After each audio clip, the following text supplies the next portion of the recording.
रत्नकरण श्रावकाचार सम्यक चारित्राधिकार आपण बघत होतो. त्रसहति परिहरणार्थं क्षौद्रं पिशितं प्रमादपरिहृतये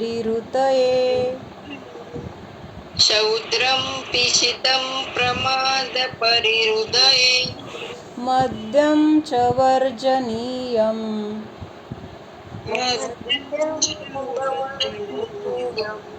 जिनचरणौ शरणमुपयातै.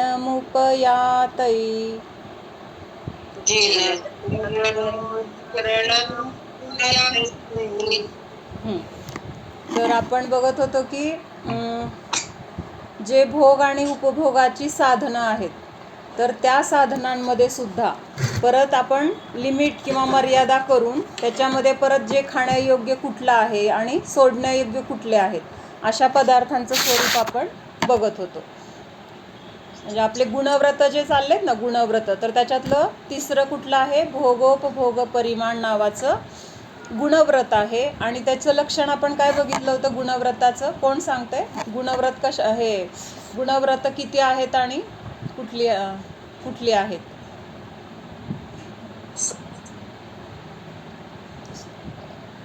कश्मीरा? गुणव्रत 3 आहेत. दिग्व्रत, गुणव्रत, अनर्थ दंडव्रत आणि भोगोपभोग परिमाण. तर ह्याच्यामधलं दिग्व्रत म्हणजे आपण असं 10 दिशांना जाण्याची एक मर्यादा बघितली होती की त्या दिशेच्या बाहेर मी जाणार नाही. आणि त्यामुळं काय होतं, असं दिग्व्रताची मर्यादा केल्यामुळं त्या क्षेत्राबाहेर घडणाऱ्या सगळ्या पापांपासून आपलं काय होतं तर मुक्ती किंवा त्यापासून आपण बचावलं जातो. म्हणून त्या दिशेबाहेरचं सगळ्या गोष्टींचा, पापांचा वगैरे त्याग असतो त्याच्यामध्ये.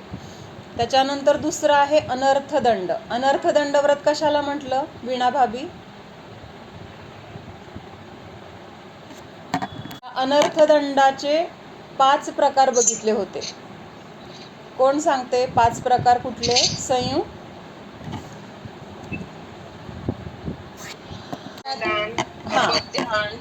हा, अनर्थदंडाचे 5 प्रकार म्हणजे दुष्कृती, ब्रह्मचर्य. हा, बरोबर, हेच 5 आहेत. तर ह्याच्यामुळे काय होतं तर विनाकारण पापाचा बंध होतो किंवा कर्माचा बंध होतो.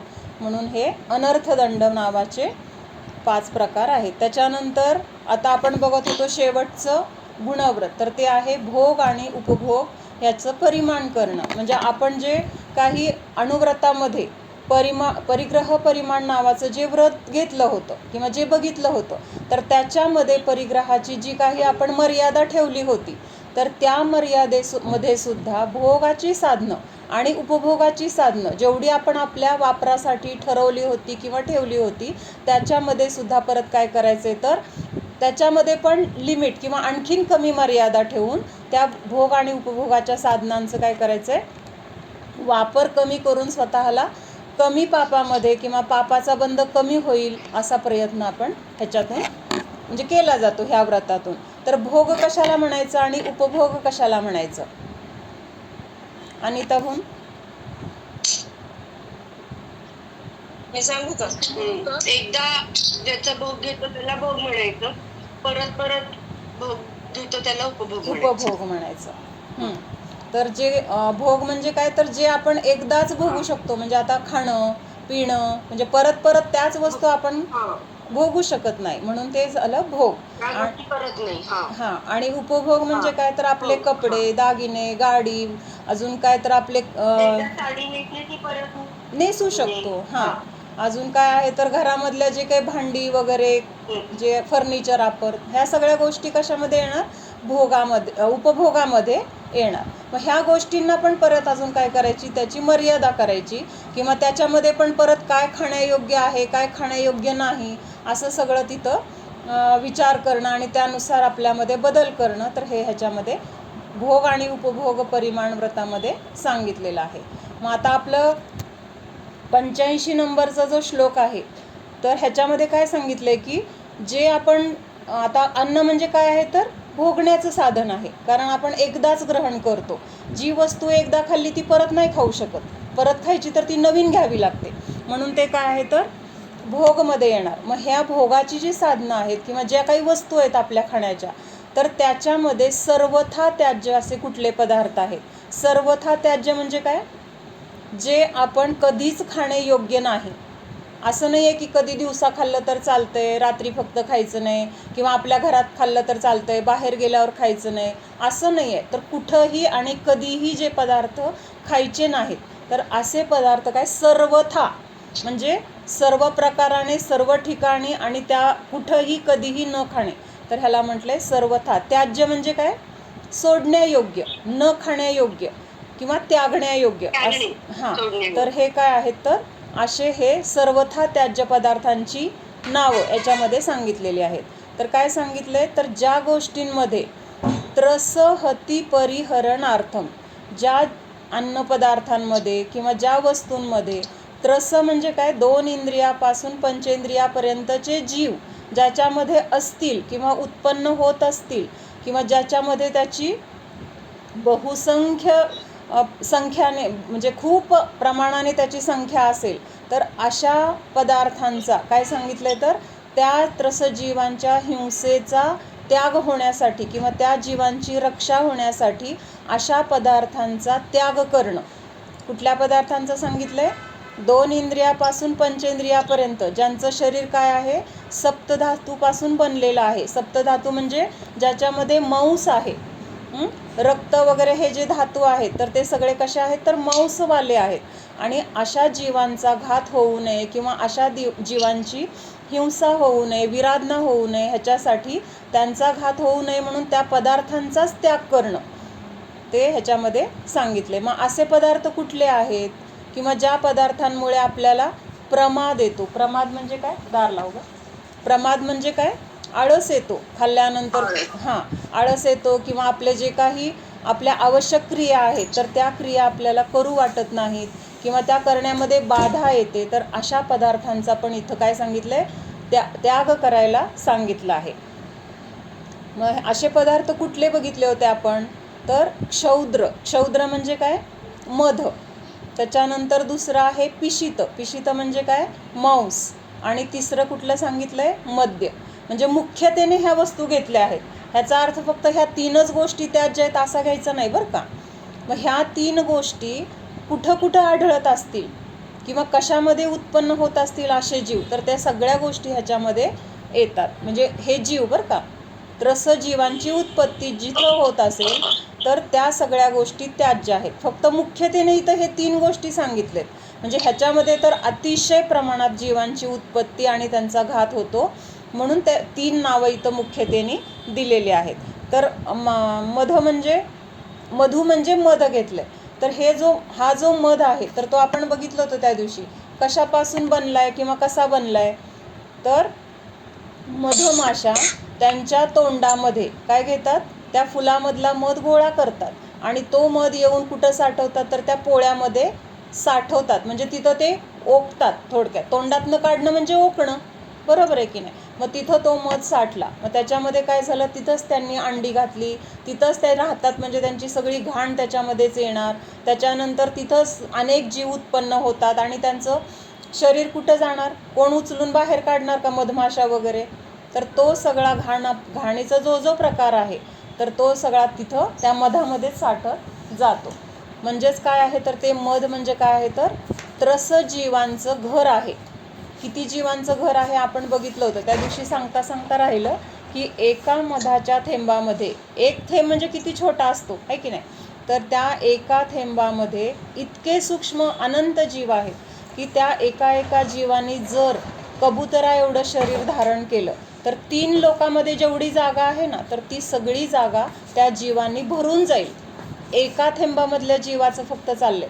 मग आपण मध किती खातो? जर खात असेल तर बरं का, किंवा आजपर्यंत किती खाल्ला, तर त्यात किती जीवांची हिंसा झाली. तर हे सगळं काय आहे? दोषाला किंवा कर्मबंधाला कारण आहे. मग आपण त्या दिवशी ते हे बघितलं काय? द्वीप आणि समुद्र बघितलं. ते संख्या बघितली आणि कशासाठी ती संख्या सांगितली तेच राहून गेलं. म्हणजे 3 लोकांमध्ये तेवढे एका थेंबामधले जीव जर कबुतराच्या शरीरा एवढे झाले तर ते 3 लोक व्यापला जाईल. मग तो 3 लोक किती मोठा आहे हे आपल्याला बघायचं होतं. तर आपण बघितलं की 150 अंक म्हणजे संख्यात संख्या झाली. 150 अंक म्हणजे एकावर एक असं 150 काय आले अंक आले. जसं आपण 100, 1000, लाख, करोड बघितलं तसं किती येणार एका संख्येवर पुढं 150 पर्यंत. तर त्याला म्हटलं संख्यात. आणि त्याच्यानंतर पुढची कुठली आहे असंख्यात. असंख्यात म्हणजे ह्या 150च्या पुढं जेवढ्या संख्या असतील तर त्याला म्हटलं असंख्यात. आणि त्याच्या पुढं म्हटलं तर मग अनंत. म्हणजे हे काय एक प्रमाण सांगितलं होतं. तर आपण काय बघत होतो की मध्य लोकामध्ये आपण जम्बूद्वीपात राहतो आणि जम्बूद्वीपापासून शेवटचं जे माझा परत आवाज येतोय का ऋषी? तर आपण जम्बूद्वीपात राहतो आणि जम्बूद्वीपापासून द्वीप आणि समुद्र सुरू केले आणि तो शेवटचा जो समुद्र आहे तर तो कुठला आहे स्वयंभू रमण नावाचा समुद्र. आणि हे द्वीप आणि समुद्र यांची संख्या किती आहे तर असंख्यात आहे.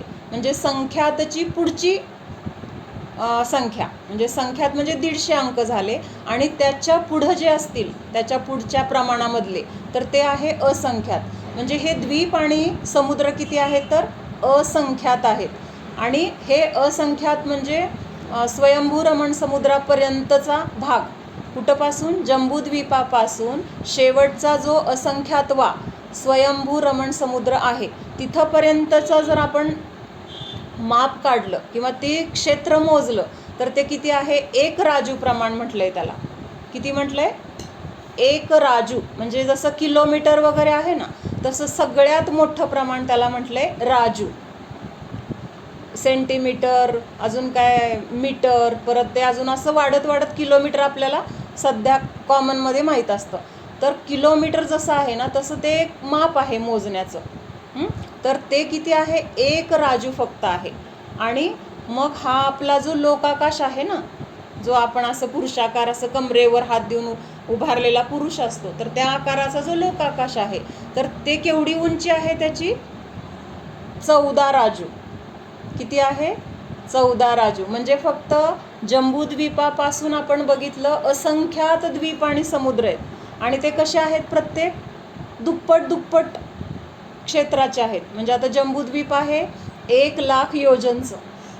त्याच्या पुढचं द्वीप किती आहे 2 लाख योजन. त्याच्या पुढचं समुद्र आहे 4 लाख योजन. मग ते असंख्यातवा समुद्र किती लांबीचा असेल किती मोठा असेल म्हणजे त्याचं माप आपण आत्ता कल्पना करू शकत नाही. हे फक्त काय 1 राजूचं आहे. आणि असे 14 राजू हा लोकाकाश आहे.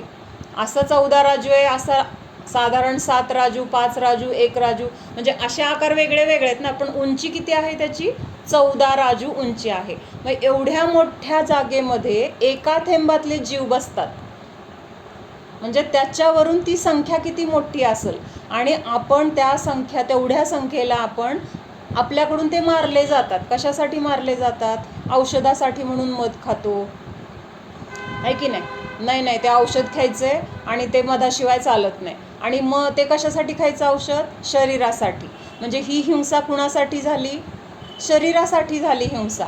आणि त्याचा आपल्या जीवाला काय उपयोग आहे जीवाला काय उपयोग आहे आपल्या त्या मध खाल्ल्याने जे काही शरीर दुरुस्त झालं किंवा त्याचा रोग झाला त्याचं फळ कोणाला मिळणार आहे एवढ्या सगळ्या जीवांना मारल्याचं किंवा त्यांना आपल्या स्वतःसाठी पण नाही शरीरासाठी त्यांना मारावं लागलं आपल्याला किंवा एका आपल्या शरीरासाठी त्या सगळ्या जीवांची हत्या करावी लागली. मग ह्या सगळ्याचं कुणाला भोगावं लागणार आहे पाप तर जीवाला भोगावं लागणार आहे. त्याचं दुःख जीवाला भोगावं लागणार. ते सगळे जीव एकत्रित येऊन मग आपलं काय घेतात पुन्हा बदला घेतात. आणि कशासाठी मग एवढं सगळं सहन करायचं. मग थोड्याशा दुःखासाठी किंवा त्याला दुसरे ऑप्शन कितीतरी आहेत. पण डॉक्टरने सांगितलं म्हणलं की आपल्याला तिथं बाकी सगळे पर्याय काय होतात धर्म बाजूला जातो नियम बाजूला जातात. नाही अगोदर शरीर महत्त्वाचं वाटतं. पण हा सगळा जर विचार केला तर वाटतं मग आपल्याला वाटणार की बाबा नको एवढ्या सगळ्या जीवांना मारून आपल्या स्वतःसाठी शरीरासाठी आपण एवढा स्वार्थी का व्हायचं. आणि एवढं जरी स्वार्थी होऊन पण काय फायदा असला तरी पण ठीक आहे. तो जीवाला काहीच फायदा होत नाही, ते शरीरासाठी झालं. आणि असं जर दुसऱ्याला मारून आपण स्वतःचा फायदा करून घेण्यासाठी किंवा शरीरासाठी विचार करून जरी आपण हे केलं तरी तिथं आपल्याला त्याचं जे काही दुःख भोगावं लागणार आहे तर ते काही थोड्या स्वरूपात नाही आहे. म्हणजे उलट त्या मानाने आत्ताचा शरीराला होत असलेला त्रास कसा आहे तर कमी आहे. पुढं जे त्या मानाने दुःख कितीतरी पटीने आपल्याला दुःख भोगावं लागणार. एवढे सगळे जीव मेल्यानंतर त्याचं दुःख थोडं असेल का? फक्त आत्ता आपल्याला ते माहीत नाही आहे, दिसत नाही आहे किंवा आपल्याला कळत नाही आहे पुढं आपल्याला काय भोगावं लागणार आहे. त्यामुळं आत्ताचा विचार करून आपण काय करतो तर ते मध औषध म्हणून घ्यायला जातो. म्हणून जन्मलेल्या बाळाला अष्टमूल गुणांचा नेम दिला जातो. त्या बाळाला तर कळत नाही, मध्ये आपला विषय झाला, पण 8 वर्ष होईपर्यंत त्या बाळाचा तो नियम पाळण्याची जबाबदारी आई वडिलांची असते. पण आता आई वडीलच काय करतात, डॉक्टरांनी सांगितलं म्हणून मध देतात, आहे की नाही. पौष्टिक असतो म्हणून दिला जातो किंवा औषधासाठी म्हणून दिला जातो.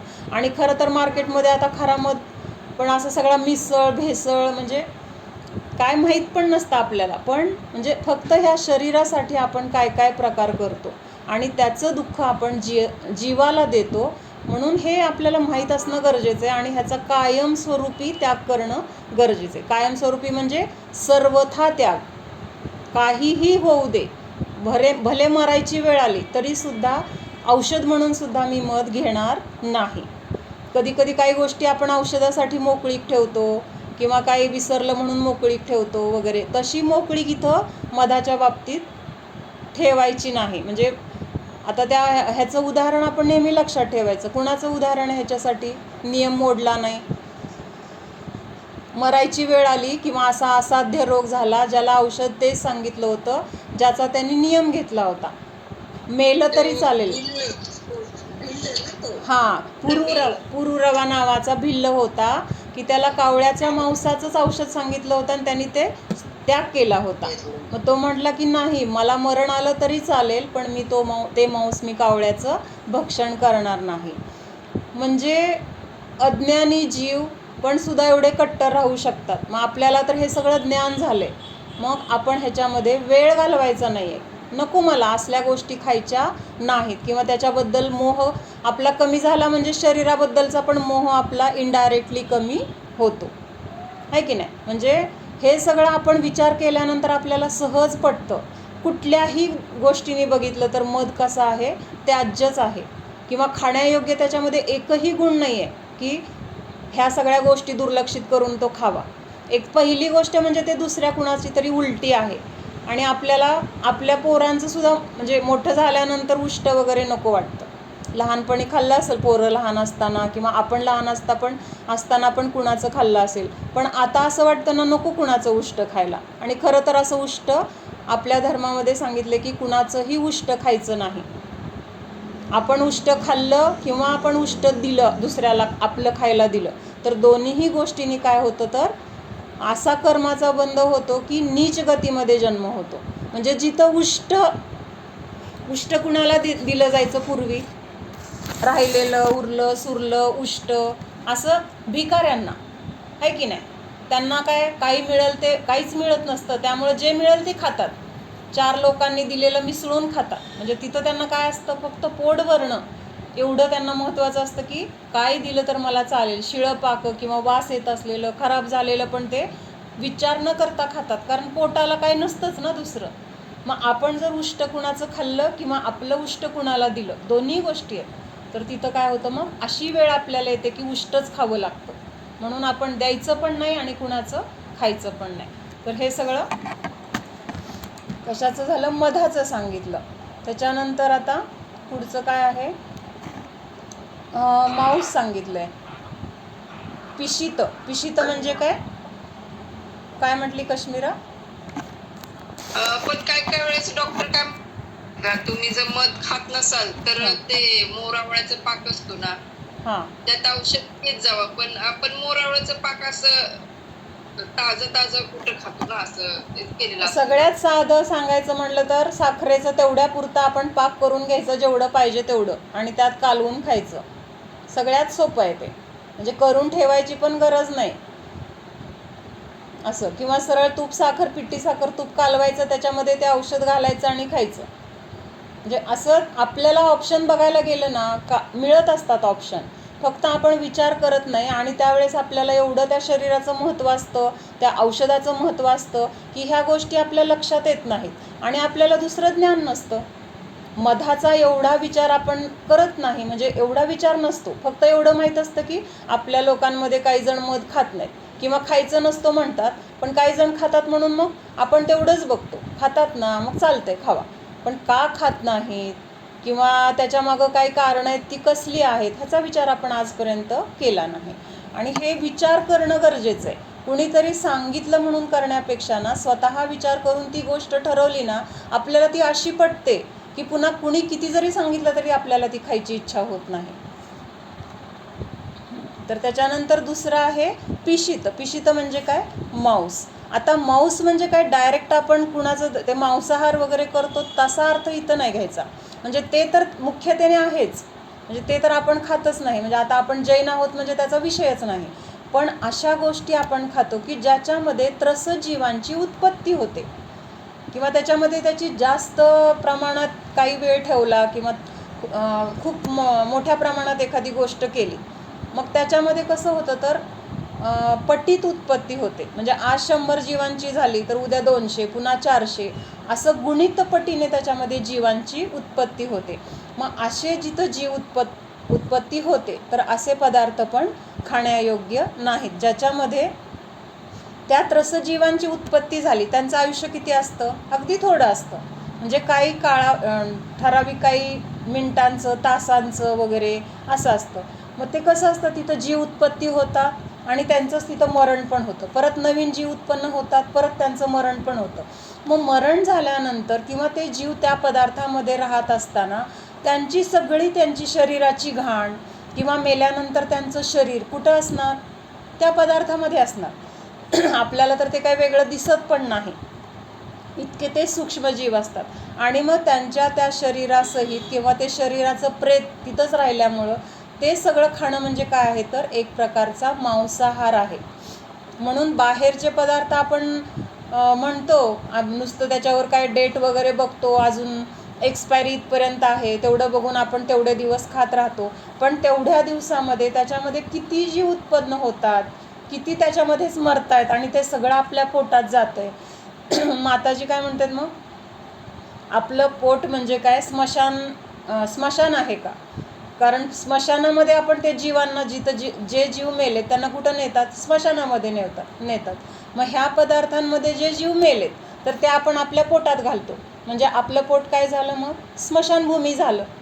मग आपलं पोट म्हणजे स्मशानभूमी आहे का?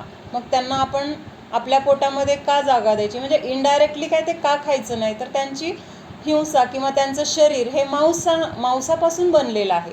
मग असं थोड्या प्रमाणात खाल्लं काय आणि मोठ्या प्रमाणात खाल्लं काय, शेवटी काय आहे तो मांसाहार आहे. फक्त आपल्याला आपण म्हणतो आपण हे खाल्लं ते खाल्लं, पण तो पदार्थ नक्की कशापासून बनलाय, किती दिवसाचा आहे, हा विचार आपण कधीच करत नाही. कमीत कमी आत्ता आपण हे संस्कार तरी करायला पाहिजेत की ह्याच्यामध्ये अशी जीवांची उत्पत्ती होते, मग हे पदार्थ खाण्यायोग्य नाहीत. म्हणजे कधीतरी आपल्यावर अशी पण मग आपल्याला ते संस्काराचा फायदा होतो की आपल्याकडनं त्या गोष्टीचा त्याग होण्याची वेळ येते. भले आत्ता असं वाटत असेल आपल्याला की शक्य नाही, आपल्याला बाहेर जावं लागतं किंवा मुलांसाठी आणावं लागतं. एकतर आपण मुलांसाठी जरी आणलं तरी आपण स्वतः नाही खाल्लं तर चालतं ना, आपल्याला कोणी बळजबरी तर नाही करू शकत. आपल्या मनाची जर दृढता असेल ना तर आपल्याला कोणीही बळजबरी करू शकत नाही. आपल्या मनाला पटलं असेल तर पहिल्यांदा ते पटलं पाहिजे. बळजबरीने पण नियम नाही घ्यायचे, नाहीतर बळजबरीने नियम घेतले ना काय होतं, थोड्या दिवसांनी आपल्याला ते परत असं वाईट वाटत राहतं की उगीच नियम घेतला का, मग खाऊ वाटतंय, खाण्याची इच्छा होते. असं कधी होतं की आपल्याला त्याचं अजून नीट त्याचं पटलेलं नसतं. म्हणून ते पहिल्यांदा पटलं पाहिजे की इतक्या जीवांची जर तिथं हिंसा होत असेल आणि ते जर खाऊन मला परत दुःखाला सामोरं जायचं असेल तर हे पदार्थ मी का खाणार, का खावे? बरं मला दुसरे ऑप्शन नाही आहेत का खायला? कितीतरी वस्तू आहेत. महाराज माताजी व्रती लोक कसं जेवतात, कसं काय काय खातात, म्हणजे आपल्याला आदर्श आहेतच ना ते, उदाहरण आपल्या डोळ्यापुढं आहेत. ह्या सगळ्या गोष्टींचा त्यांनी त्याग केलेला असतो, मग ते राहू शकतात. आपल्याला तर आपल्या घरात आपण किती पण वेळा खाऊ शकतो, शुद्ध पद्धतीने किंवा जे योग्य आहेत. म्हणून इथं सांगितलं की असे पदार्थ, मग कुठले आहेत असे पदार्थ की ज्याच्यामध्ये त्रसजीवांची उत्पत्ती होते. मग पहिल्यांदा ते आपण त्या दिवशी बघितलं होतं, 5 जे मकार आहेत. कुठले मकार? वड, उंबर, पाकर, कटुंबर आणि औदुंबर काहीतरी, असे जे हे 5 मकार आहेत. तर त्याच्यामध्ये ह्या जीवांची उत्पत्ती अनंत संख्येने होते. म्हणजे ते उंबर का काहीतरी फळ असतं, ते नुसतं असं उघडलं तरी ते अशी पाखरं उडून जातात म्हणे. म्हणजे मी नाही कधी बघितलं, पण पूर्वीच्या लोकांना माहीत असेल. म्हणजे आता काय बघायला मिळत नाही एवढं. असं असं नुसतं उघडायचं होतं. बघितलंय, हां, लहान असताना बघितलंय. शाळेजवळ झाड होतं, हां, त्यामुळे मैत्रिणी असं उघडायचं ना, ते हां, बघितलंय. हां, म्हणजे उडलेलं बघितलंय की नाही? हो, हां, म्हणजे उंबरमध्ये. हां, म्हणजे ते उडणारे जीव तर आपल्या डोळ्यांना दिसणारे, म्हणजे ते सूक्ष्म नाही आहेत. आपल्या डोळ्यांना जे दिसतं ते स्थूलच दिसतं. सूक्ष्म म्हणजे जे आपल्या डोळ्यांना दिसत नाही. मग त्याच्यामध्ये ते सूक्ष्मजीव किती असतील अजून. आणि ते काय म्हणतात नाही, ते जीव उडून इतके उडतात ना, असे म्हणजे उडतात खूप. हो हो, तेच की, भरपूर असतात त्यात, खूप असतात. म्हणून तर मग आपल्या शास्त्रामध्ये त्यांना पूर्ण काय सांगितलंय, सर्वथा त्याज्य म्हटलंय. आणि असे ते लोक काय म्हणतात की ते असं केलं की उडून गेले, मग आम्ही खाल्लं.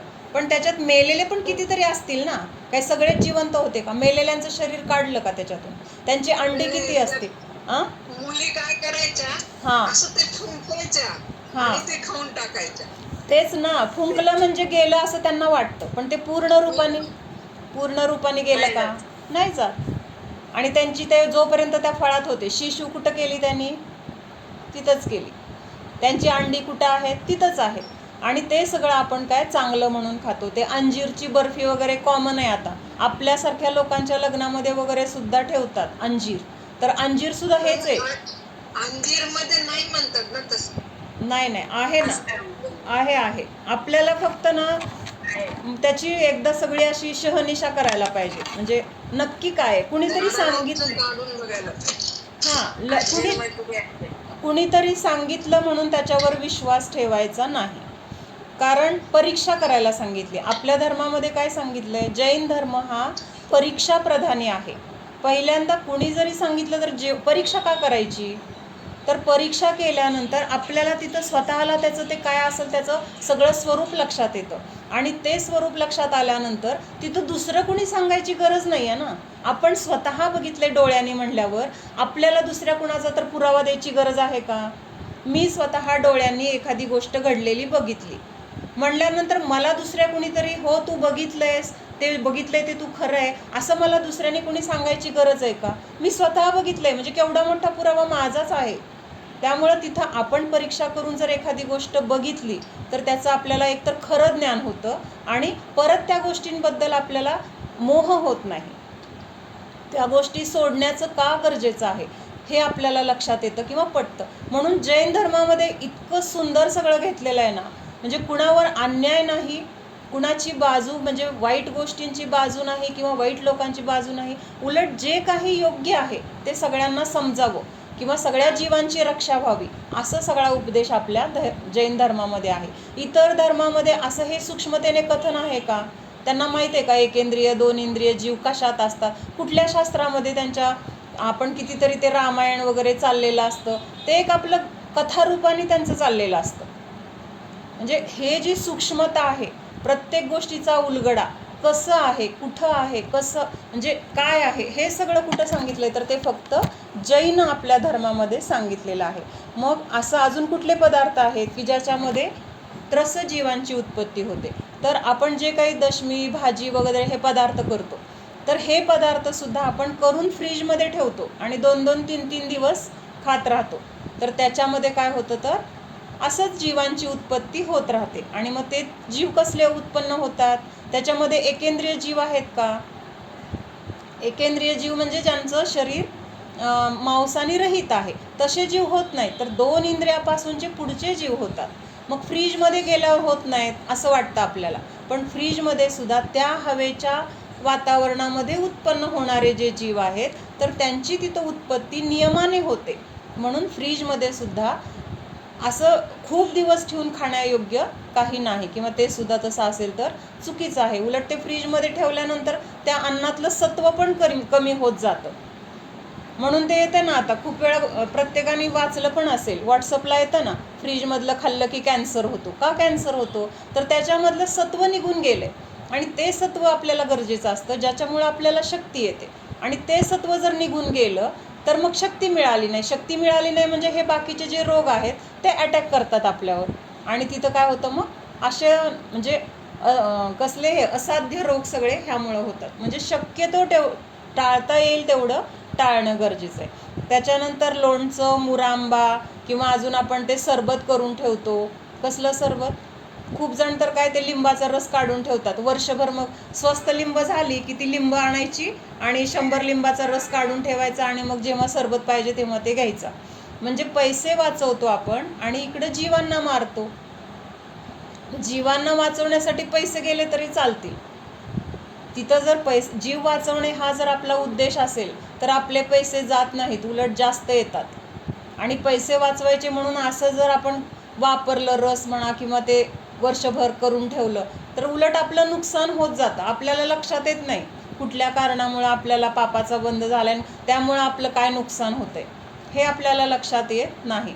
त्यामुळं पैसे वाचवण्यासाठी मग आपण हाच विचार करतो नेहमी की थोडंसं पैसे वाचतेत म्हणल्यावर जास्त आणून ठेवायचं. म्हणजे तिथं काय झालं, एक तर परिग्रह वाढवला.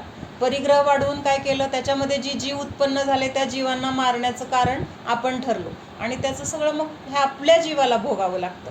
त्यामुळं जेवढं कमी असेल मर्यादेत राहणं किंवा कमी करणं, हे सगळं काय आहे तर पुढच्या सुखाला कारण आहे. त्याच्यानंतर पीठ वगैरे हे मध्ये आपण बोललो होतो, पिठाची मर्यादा सुद्धा 3 दिवस, 5 दिवस आणि 7 दिवस असते. किंवा आपण फ्रीजमध्ये पाण्याच्या, परत सांगते मी, हा विषय झालेला आहे. फ्रीजमध्ये आपण असं सरबत करून ठेवलं, मग ते 2-2, 3-3 दिवस वापरतो. चवीमध्ये काय बदल झाला नाही असं वाटतं आपल्याला, पण तिथं जीवांची उत्पत्ती नियमाने झालेली असते. किंवा पाण्याच्या बाटल्या भरतो, मग ती पाण्याची बाटली भरल्यानंतर आपण ते किती दिवस पाणी पितो हे आपल्याला माहीत नाही, कुणालाच माहीत नसतं. म्हणजे भरून रोजच्या रोज आपण भरून कोरडी बाटली करायला पाहिजे, कोरड्या बाटलीमध्ये पाणी भरायला पाहिजे. ते पाणी संपल्यानंतर परत त्याच्यामध्ये भरताना परत ती बाटली, म्हणजे खूप त्याचं शास्त्र आहे. मग ह्याच्यापेक्षा आपलं उकळलेलं पाणी पिणं सगळ्यात चांगलं आहे. कारण पाणी गाळल्यानंतर 48 मिनिटातच ते पाणी परत अळगण होतं. ऐकताय का सगळेजण? पाणी आपण आत्ता गाळलं, पाणी गाळल्यानंतर 48 मिनिट, तास सुद्धा नाही, पाऊण तासात साधारण ते पाणी परत आळगण होतं. आधी गाळण्यापूर्वी जसं होतं तसंच होतं 48 मिनिटांनी. म्हणून पाणी गरम करून पिणं हे सगळ्यात बेस्ट आहे. आणि फ्रीजमधलं पाणी आपण यूज करताना गाळून घेतलं तर हां चालतं की, तसं चालतं. पण मग ते प्रत्येक वेळेस आपल्याला लागतं तेव्हा आपल्याला मग ते उद्योग वाटतो. मग काय वाटतं, किती वेळा गाळायचं? त्यावेळेस असं रोज काय लागत नाही, पण आपण कधी करायचं म्हटलं सरबत वगैरे त्या पाण्याने, तर मग ते गाळून घेतलं तर चालतं. हो, गाळून घेतलं तर चालतं. फक्त जिवाणी लगेच त्याची करून टाकायला पाहिजे. कारण पाणी गाळून घेतलं आणि जिवाणी केली नाही म्हणजे इनडायरेक्टली ते जीव आपण मारलेच. पोटात जायच्या ऐवजी ते त्या गाळण्यात मेले. म्हणून ते गाळणं पहिला धुवायला पाहिजे किंवा त्याची व्यवस्थित जिवाणी झाली पाहिजे. अजून काय, अजून कोण सांगते कुठं कुठं जीव असतात? साबण, आपण भांड्याच्या साबणाचं कुणी बदल केला? उकळून पाणी घेतलं तर मग ते चालतं ना. पाणी उकळून जर बेस्टच, सगळ्यात बेस्ट करून घेतलं तर ते हो, सगळ्यात बेस्ट. 24 तास बेस्ट होतं. म्हणजे आपल्याला दरवेळेस गाळायची गरजच नाही. सकाळी उठल्यावर प्रवासात वगैरे आपण पाणी घेऊन जातो, दरवेळेस गाळणं शक्य नाही. मग उकळून घेतलं पाणी बाटलीत भरून, तर मग आपल्याला ते 24 तास आपण व्यवस्थित बिनधास्त वापरू पाणी मिळतं सगळे. 24 तास पिऊन जाऊ शकतो. तसं सरबताचं सुद्धा आपण पाणी उकळून गार करून घेतलं तर दिवसभर चालतं. पण तुम्ही घेऊ शकता. पण ते पण 24 तासाच्या पुढं नाही, 24 तासच फक्त. अगं काय झालं, परवा आपला विषय झाला ना पिठाचा. मी काय करायची, घरी मशीन असून पण 10-10 किलोचं काढायची. आणि त्याच्यानंतर आज मशीन लावली आणि नेहमीसारखं 10 किलो काढले आणि 5 किलो झाल्यावर घालू का नको त्या मशीन मध्ये 5 किलो टाकले, बंद केली ती मशीन. मला काय चैन पडली की ते रिटर्न सगळं काढून टाकलं, मशीन जागेला ठेवून टाकली, कारण परवाचा विषय राहता ना आपला. हो, असे बदल करायला पाहिजेत आणि आपण जर केले ना तर होतात. असं नाही की आपल्याला शक्य नाही, काय करायचे, आळस करतो. मग ह्या आळसाने पण आपल्याला कर्माचे बंध होतात. म्हणून कर्माच्या आश्रवाची जी कारणं आहेत ना, मिथ्यात्व, अविरती, प्रमाद, कषायोग, तर त्याच्यामध्ये प्रमाद जो घेतलाय ना तर हा प्रमाद आहे. कुठं सारखं सारखं दळायचं, एकदाच दळून ठेवा. कुठं सारखं सारखं करायचं, एकदाच करून ठेवा. कुठं सारखं सारखं आणायचं, एकदाच आणून ठेवा. तर हे सगळं काय आहे, प्रमाद आहे. आणि ह्या प्रमादाने काय होतं तर कर्माचा बंध होतो. म्हणून हे लिक्विड साबण पण नाही वापरायचे. लिक्विड साबण कशापासून बनवलेला असतो तर पाण्यापासून. त्याचा बेस आहे तो पाणी आहे आणि त्या पाण्यामध्ये मग बाकीचं ते डिटर्जंट वगैरे काय केमिकल्स वगैरे टाकून ते लिक्विड सोप बनवला जातो. म्हणून लिक्विड सोपसुद्धा काय आहे वापरणं म्हणजेच तिथं जीवांची हिंसा, म्हणजे त्याच्यामध्ये पण ते पाणी असल्यामुळं जीवांची उत्पत्ती होते. म्हणून कोरडा जो साबण आहे, आपण भीम बार वगैरे उदाहरणार्थ, तर ते कोरडे साबण आपलं वापरून झालं की काढून ठेवलं, 5-10 मिनटात कोरडं होऊन गेलं, जीव उत्पत्ती झाली नाही तिथं. म्हणजे जेवढं शक्य आहे ना आत्ताच्या काळामध्ये किंवा आपल्या शक्तीनुसार आपल्याला जसं आपल्या घरामधलं काय असेल त्यातल्या त्यात आपण काय करू शकतोय, हा विचार ज्याच्या त्याच्या घरामधल्यानुसार वेगळा असेल प्रत्येकाचा. पण जे शक्य आहे ते प्रत्येकाने जर करायचं ठरवलं तर अशक्य नाही. आणि थोड्या थोड्या पायऱ्या आपण म्हणजे एक एक पायरीने जर सुरुवात केली तर आपल्याला हे सुद्धा सहज जमणार आहे. तर हे आहे त्रस जीवांचं. अजून काय आहे, कपडे कोण भिजवत ठेवतं का? सकाळी भिजवले आणि संध्याकाळी मशीनला टाकले किंवा खूप वेळाने मशीनला टाकले, असं म्हणजे एक उदाहरणार्थ असं होत असेल असं नाही, पण तसे जर कपडे भिजवून ठेवले तर त्याच्यामध्ये पण जीवांची उत्पत्ती होते. म्हणजे आता हे हॉस्टेलला वगैरे मुलं जे राहतात ना ते त्यांच्याकडून ऐकलेल्या गोष्टी असतात, म्हणून की कपडे भिजवून ठेवले आणि 2 दिवस बघितलेच नाही, लक्षातच नाही, कारण आंघोळ पण केली नाही केली. कसं असतं ह्या पोरांचं, लक्षात राहत नाही किंवा वेळ नसतो, काय तर कारण असलं सगळं. म्हणजे तेव्हा कळत नाही, पण त्याचं सगळं जेव्हा भोगायला लागतं तेव्हा मग आपल्याला हाय हाय होते. तर हे आहे. अजून काय अनिता बून, त्रस जीवांची उत्पत्ती अजून कुठं कुठं असते, कुणाला काय आठवतंय सांगू शकता? बाथरूममध्ये पाणी नीट नाही टाकायचं, वास कंदमुळे होते. हा, कंदमुळं. कचरा रोजच्या रोज टाकला गेला पाहिजे. हा, म्हणजे आपण सगळं कचऱ्यात टाकतो की नाही, चहापत्ती वगैरे, म्हणजे कचरा साठवून नाही ठेवायचा, ओला कचरा. रोजच्या रोज टाकायचा. हा, बरोबर आहे. वगैरे कणिक भिजवली तरी मग तुम्हाला जर नंतर करायचं असेल तर ती उखळलेल्या पाण्यात भिजवली तर 6 तास चालेल. 6 तास नाही, पण असे खूप जण करतात, पण ते बांधून ठेवायची. पण कणिक भिजवून नाही बांधून ठेवली की त्याचा कलर पण चेंज होतो थोडा जास्त वेळ झाला की. काय होतं, कणकेत चेंज होतो, वास येतो. 2-3 तास आपण भिजवून ठेवली तरी पण तेवढ्या वेळात कलर चेंज होतो. हा, कलर चेंज होतो, बरोबर आहे. पण 6 तास मग तेवढी मर्यादा आहे. 6 तासामध्ये वास येतो, त्याला वास पण येतो, बरोबर. 6 तासच फक्त. हो. आणि आता कचरा सुद्धा म्हणजे आता ओला सुका सांगतात की नाही, म्हणजे तो वेळच्या वेळेला गेला तर त्या कचऱ्यांमध्ये जीवाची उत्पत्ती होत नाही. हा, त्याच्यानंतर आणि आता भांडी, आपल्या म्हणजे आपण कापत असेल, ओल वगैरे असेल तर शक्यतो नाही करायची, म्हणजे तिथं हे होत नाही, जीवाची उत्पत्ती होत नाही. आता आपण कसं म्हणतो पिठात उत्पन्न, भाज्या वगैरे चिरून ठेवल्या ना, भाज्या काही काही जण कसं गडबड आहे म्हणून भाज्या चिरून ठेवतात. त्या भाज्या चिरून ठेवल्या तरी सुद्धा एक प्रकारचा वास येतो. आणि मग एकदा सोबत प्रकाशजीने घेतलं होतं बघ, भाज्या चिरल्यानंतर एक 15 ते 20 मिनिटात तुम्ही लगेच फोडणी करा, नाहीतर त्या भाज्यांमध्ये सुद्धा जीव तयार होतात. आणि म्हणजे शब्द असं आपण माताजी काय सांगतात, शब्द कुठला वापरायचा, कांदा टोमॅटो चिरून असं बॉक्स मध्ये ठेवतो. बरोबर. माताजी शब्द कुठला वापरायचा म्हणतात, मोळणे. चिरणे शब्द पण म्हणायचं नाही, म्हणजे त्यात चिरणे म्हणलं ना तर त्याच्यामध्ये एक क्रूरता दिसते किंवा आपले भाव हा. ऍक्च्युली हे पण मला सारखं ओरडतात मोळणे म्हणा. मोळायचं आता हा. म्हणते कंपल्सरी. मोळणे हा शब्द ते चिरणे म्हणलं तरी तसेच पाप आलो. हो करून ठेवतो. मग ते फ्रीज मध्ये काय काय करतो, कलिंगड फोडून आपण फ्रीज मध्ये ठेवतो गार पडण्यासाठी. हा तेवढं चालतं की गार करण्यासाठी तुम्ही ठेवा, पण आता आज करून ठेवले आणि उद्यापर्यंत ठेवलं तर ते चुकीचं आहे. आणि कलिंगडामध्ये तर समूर्छन जीवाची उत्पत्ती लगेच होऊ शकते, कारण त्याच्यामध्ये पाण्याचा अंश जास्त आहे ना. तो पाण्याचा अंश जर आपण तसंच खूप वेळ ठेवला तर त्याच्यामध्ये समूर्छन म्हणजे जे वातावरणाच्या ह्याच्या निमित्तात उत्पन्न होतात, आणि ते पण त्रस्त जीव आहेत. म्हणून ते मुळात तर माताजी सांगतात की खायचं नाही, पण आपल्याला म्हणजे एवढं शक्य नसतं. माताजी एकदम उच्च लेवलचा, म्हणजे त्यांचं योग्यच आहे, अयोग्य नाही आहे, पण आपल्याला सगळंच असं आपल्या भूमिकेमध्ये जमत नाही. मग खायचंच आहे तर वेळेत खायचं, खूप वेळ ठेवून वगैरे नाही खायचं असं. सुक्या चटण्यांची पण मर्यादा आहे का? हो, ज्या गोष्टी आपण बनवतो ना, चटणी, तिखट, मीठ, मर्यादा तेवढीच त्याची मर्यादा. हळद, पिठांच्या मर्यादा एवढी त्यांची मर्यादा होते. त्यामुळं हे सगळं म्हणजे आपल्याला अगदी चटण्या बिटण्या मसाले हं?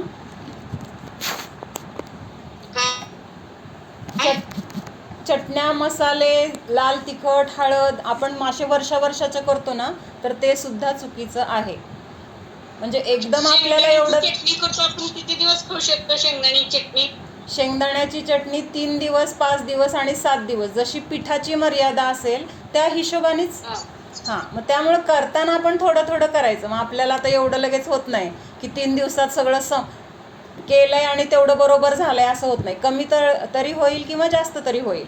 म्हणून मग थोडंसं मागं पुढं होतं, पण आपल्याला हे माहीत तर पाहिजे की हे चुकीचं आहे, मला हे सोडायचं आहे किंवा असं खाणं योग्य नाही.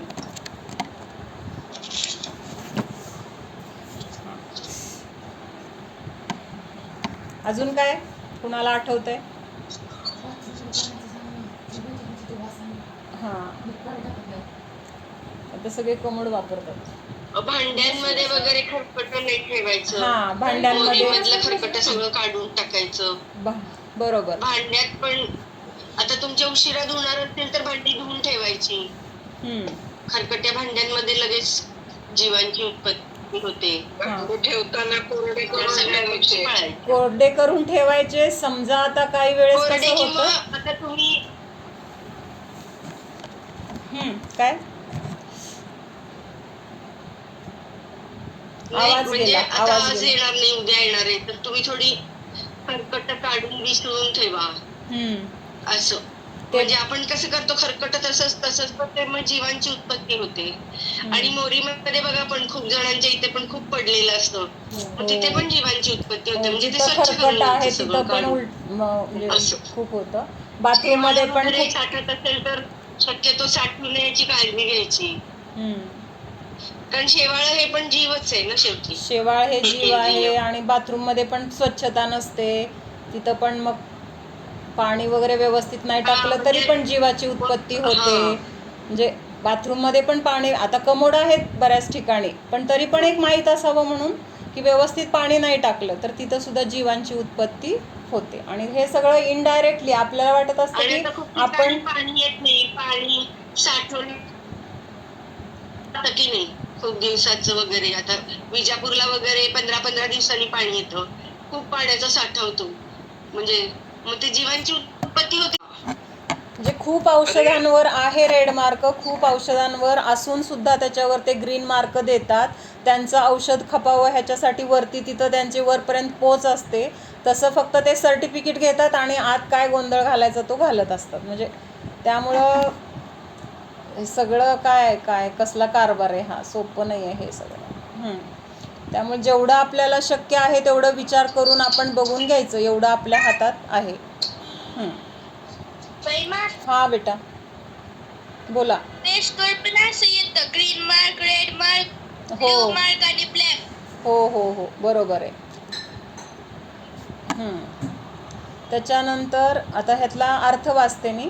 जिनेंद्र भगवान के चरणों की शरण लेने वाले श्रावकों को द्विंद्रियादि त्रस जीवों की हिंसा से बचने के लिए मधु और मांस का त्याग करना चाहिए तथा प्रमाद से बचने के लिए मदिरा शराब का त्याग करना चाहिए. यह माता है या स्त्री इस प्रकार के विवेक के अभाव को प्रमाद कहते हैं. म्हणजे त्यांनी मुख्यतेने काय सांगितलंय की दारू पिल्यानंतर त्या माणसाला ही आपली बायको आहे का आई आहे ह्याचाच भान राहत नाही, म्हणजे त्यामुळं ते त्याज्य आहे असं सांगतायत. चला ठीक आहे. तर बाकीचं उद्या बघू. अजून काय काय सोडण्यायोग्य आहे किंवा काय खायचं नाही ते पुढच्या ह्याच्यामध्ये पण थोडं सांगितलंय. आणि आपण हे कंदमूळ म्हटलं ना, हे कंदमूळ हे एकेंद्रियामध्ये येतं बरं का, म्हणजे ते तस्र जीवांमध्ये येत नाहीत. त्याच्यामध्ये जे जीव आहेत तर ते एकेंद्रिय आहेत, म्हणजे बहुसंख्य जीव आहेत, अनंत जीव आहेत. ह्या हिशोबाने त्यांना मारायचं नाही किंवा त्यांची हिंसा होऊ नये